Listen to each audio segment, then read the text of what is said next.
Hi everyone, today I'm going to talk about the origins of the word incel and the beginning of the online incel community.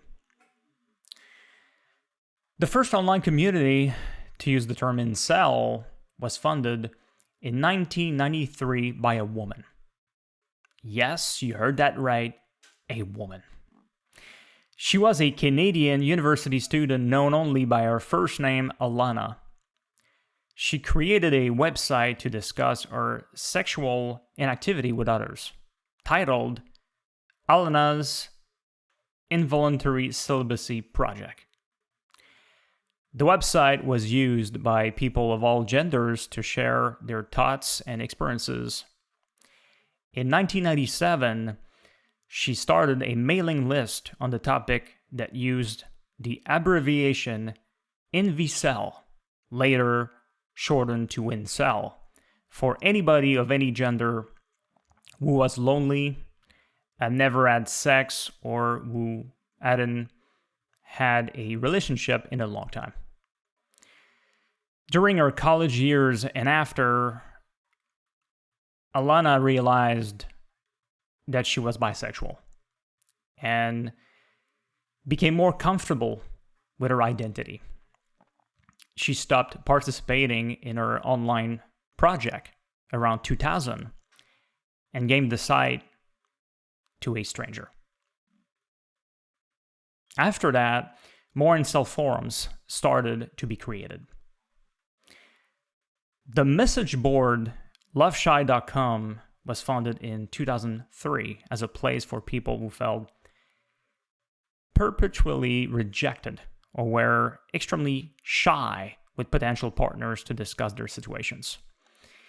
It was less strictly moderated than its counterpart, Incel Support, which was also funded in the 2000s.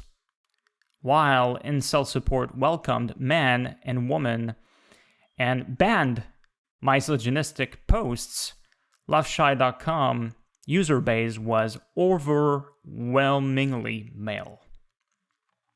Over the next decade, the membership of loveshy.com and online fringe right-wing communities like 4chan increasingly overlapped.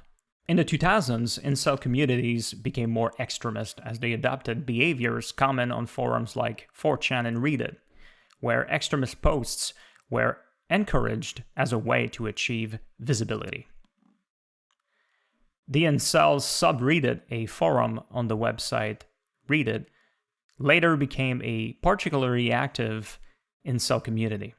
It was known as a place where men blamed women for their inceldom, sometimes advocated for rape or other forms of violence, and were misogynistic and often racist.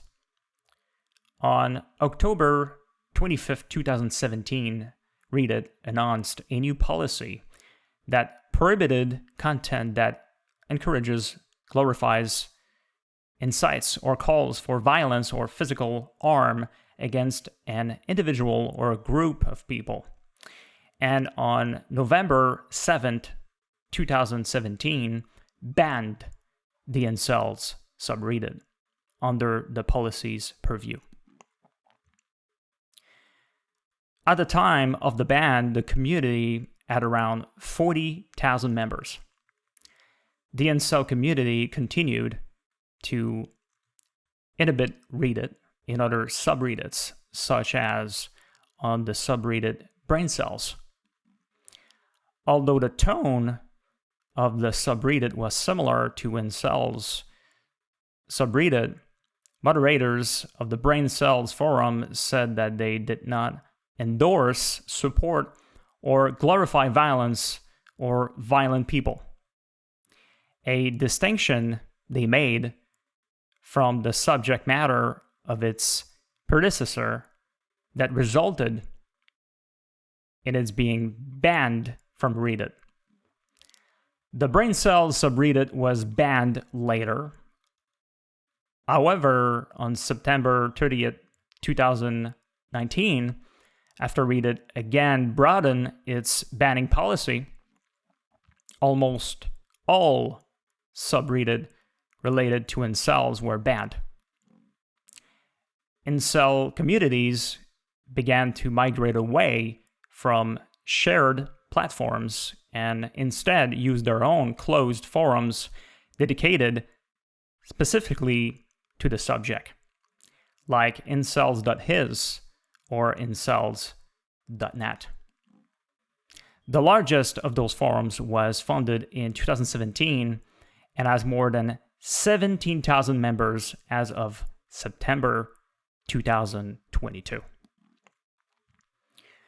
Incels came to wider public notice throughout the 2010s with the banning of the incels subreddit and when a series of mass murders were committed by men who either identified as incels or shared similar ideologies.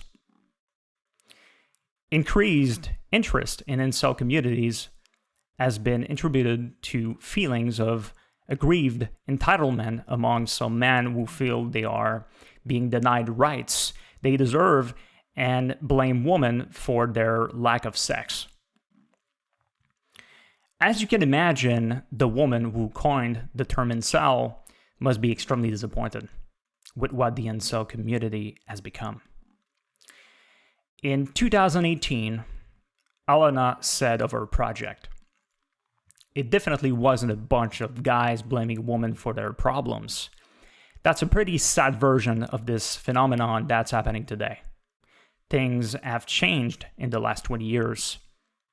When she read about the 2014 Isla Vista killings and that parts of the incel subculture glorified the perpetrator Elliot Rodger, she wrote, like a scientist who invented something that ended up being a weapon of war, I can't uninvent this word, nor restrict it to the nicer people who need it." She expressed regret at the change in usage from her original intent of creating an inclusive community for people of all genders who were sexually deprived due to social awkwardness, marginalization, or mental illness. Unfortunately, this is just the beginning, and you can expect other incel shootings to occur in the future. As long as inceldom is not taken seriously by the media and don't give a platform to some incels that want to talk about their experiences and try to reduce extremism, things won't change. There are some ways to reduce incel extremism and other forms of extremism, but if we don't talk about the problem, we can't solve the problem. I think that I am exactly the kind of man that could have what it takes to reduce extremism and make a big difference in the world. I also think that my story could touch and inspire a lot of people. Hopefully, I will succeed one day. Thanks for watching, and see you in another video.